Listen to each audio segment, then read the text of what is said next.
Assalamualaikum warahmatullahi wabarakatuh.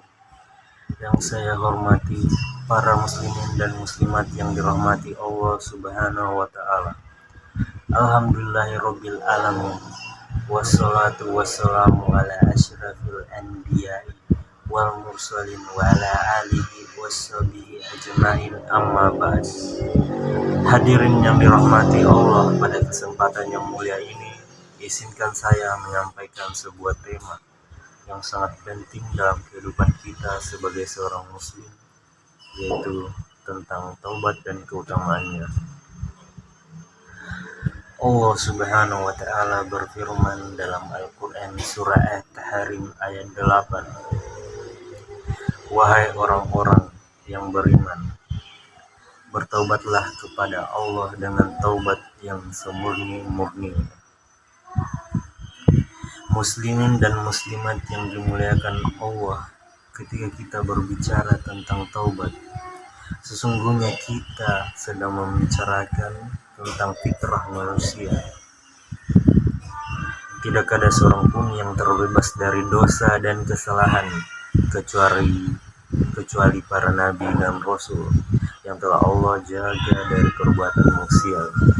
Rasulullah SAW bersabda, Setiap anak Adam pasti berbuat salah, dan sebaik-baik orang yang berbuat salah adalah yang bertaubat. Hadis riwayat Tirmizi. Taubat bukanlah sekadar ucapan astagfirullah di lisan semata.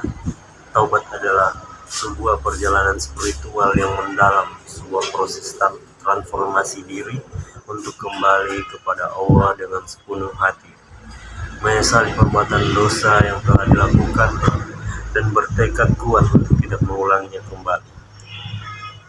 Jika kita telah lebih dalam tentang keutamaan taubat sendiri, yaitu pertama, taubat menghapuskan dosa. Rasulullah SAW bersabda, orang yang bertaubat dari dosa seperti orang yang tidak memiliki dosa. Hadis riwayat Ibnu Majah. Bayangkan betapa indahnya ketika Allah menghapus dosa-dosa kita, seakan-akan kita baru dilahirkan kembali, bersih dan suci dari segala noda dan maksiat. Kedua, taubat membuka pintu rahmat Allah. Allah berfirman dalam surat An-Nur ayat 31, dan bertobatlah kamu sekalian kepada Allah, wahai orang-orang yang beriman, supaya kamu beruntung. Rahmat Allah begitu luas, lebih luas dari langit dan bumi. Ketika seorang hamba bertaubat, Allah tidak hanya mengampuni dosanya, tetapi juga mencurahkan kasih sayangnya. Muslimin dan muslimat yang dirahmati Allah, lalu bagaimana cara bertaubat yang benar? Ada beberapa syarat yang harus dipenuhi. 1. Berhenti segera dari perbuatan dosa. Ini adalah langkah pertama yang paling fundamental. Lalu yang kedua adalah menyesali dengan sungguh-sungguh atas dosa yang telah dilakukan. Penyesalan adalah inti dari taubat itu sendiri, sebagaimana sabda Rasulullah, penyesalan adalah taubat.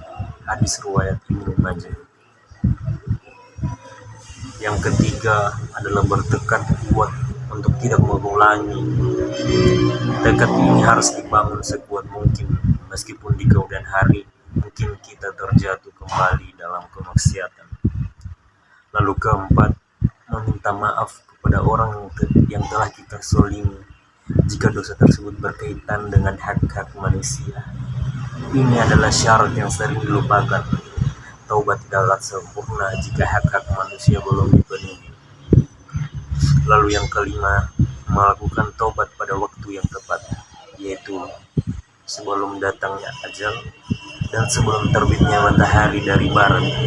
Allah berfirman dalam surah An-Nisa ayat 18 yang artinya, dan tidaklah taubat itu diterima Allah dari orang-orang yang mengerjakan kejahatan, yang hingga apabila datang ajal kepada seseorang tersebut di antara mereka, barulah ia mengatakan, sesungguhnya saya bertobat sekarang. Muslimin dan muslimat yang dirahmati Allah, mari kita renungkan sejenak berapa banyak nikmat Allah yang telah kita dustakan dengan maksiat, berapa banyak waktu yang telah kita sia-siakan dalam kelalaian. Sudah saatnya kita kembali kepadanya dengan taubat sebenar-benarnya. Untuk mengakhiri ceramah ini, marilah kita sama-sama memanjatkan doa. Ya Allah, terimalah taubat kami dengan taubat yang semurni-murninya. Amin. Rabbal alamin. Demikian yang dapat saya sampaikan pada kesempatan yang berbahagia ini. Mohon maaf atas segala kekurangan dan kekhilafan yang saya lakukan. Wassalamualaikum warahmatullahi wabarakatuh.